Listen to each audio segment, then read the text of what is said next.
Today we'll be answering one of the most common questions that Malaysian parents ask. How do you choose the right UK boarding school? There's lots to consider, but most parents begin with rankings or exam results or Reputation. yeah. Which is understandable, but choosing the right UK boarding school is more than that. Today we'll break down the most useful data points that parents can actually look at when comparing the schools. Let's begin with rankings. So rankings are a really useful guide, but I think it's only something you should consider initially. And a lot of parents assume that all those boarding schools that are ranked top 10 is like clearly better than the ones that are ranked, let's say 20 or 30, but the difference can be very small. Yeah, sometimes the gap between A-level results are only like 5 to 8%, but it doesn't necessarily reflect how good the school is. Another strong point is that a lot of boarding schools don't actually like the top schools, they don't actually like post or like they want to They won't publicly publish everything online. yeah, so that keeps them up from the ranking table as well. One of the most useful indicators, I think, is university destination. Like parents should start thinking like, where do you want your kids to go after sixth form? Yeah, like are they graduating and then going to Russell Group universities? Are they going to Oxbridge or top universities around the world? Like this tells you whether a school is like consistently sending children to like places they want to be at. Also helps identifying the school strengths. Like for example, some schools are better in STEM subjects and some schools are better in politics, humanities, and law, economics. There are so many other subjects that different school focus on. Yeah, and instead of asking whether the school is famous or whether it's like top ranked, I think parents should really focus on whether the school can produce the results and send your children where they want to go visit. Another factor that parents often overlook is subject availability. So some school may be excellent academically, but they may only specialize in science or mathematics, for example. Yeah, especially if like students really want to like specialize in something, for example, history, politics, or psychology or art and design. Like, I think parents really have to take a deep dive into whether the school is good at it and whether they're producing like really good grades. Yeah, and also uh, parents need to pay attention to, sorry, not parents, but like the kids as well, but they need to pay attention to A-level combinations. For example, they want to take mathematics or arts, but let's say the timetable clashes, then it's not a really Ideal situation. Yeah. So I think overall parents should really review like the subjects that they want to take, not just the overall results scores of school. Let's talk about school sites next.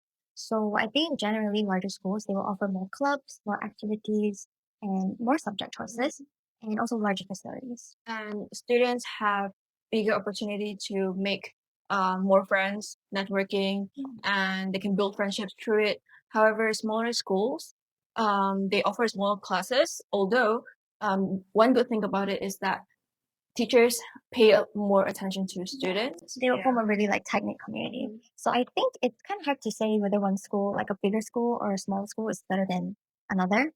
And it ultimately depends on how a student performs in each environment. For example, some perform better in a very lively environment, and some prefer more quiet. Yeah. So I think it's a universal thing. Like it really depends on your kid's personality. Yeah.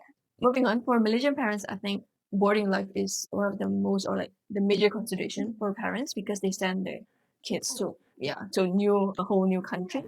And I think for schools that have a higher percentage of boarders may have a more lively campus life, like in the sorry, not campus, but like in the boarding school. On the weekends, they'll get to like go to clubs, activities, go travel together. But there's two ways you can do this. On one hand, this can be like really useful for younger kids who may get lonely at times. On the other hand, for schools with like a lower boarding number, they may have more freedom and they may get to be more independent. Yeah, so some students actually prefer that, like maybe they enjoy their own time reading and do stuff on their own. Yeah. Actually, many parents ask if like a smaller international community is better, but that's not really always the case. I think having a healthy international community can make the transition easier because there may be better support system and then easier on the and then there will be less culture shock. Yeah. But on the other hand, if like they only hang out with people from their own countries, they might not be able to like mingle as much or experience other cultures. Yeah. So there will be easier adjustment in terms of their social life. Lastly, costs. So higher fees do not necessarily mean that the schools are, better than the other schools that don't cost more. Yeah. Some schools with like moderate fees offer really strong academics. They offer really good pastoral care and have very good estimation results. But I think parents should not only look at prices, but really compare like what the school is offering. The value, basically. And also they can consider scholarships and bursaries if there is. So all in all, when choosing a UK boarding school, parents should always look beyond rank. Yeah, so they should also consider the destinations, the school size, the international mix, subject choices, and also overall value of going to the boarding school. Yeah, most importantly, a school really has to fit your child's goals, their strength, and their personality. Because the best school for a child is not always the most famous school. It is one that can cater to your child's needs and what they like, and it just improves their overall academic experience. Thank you for listening, and we'll see you in the next episode.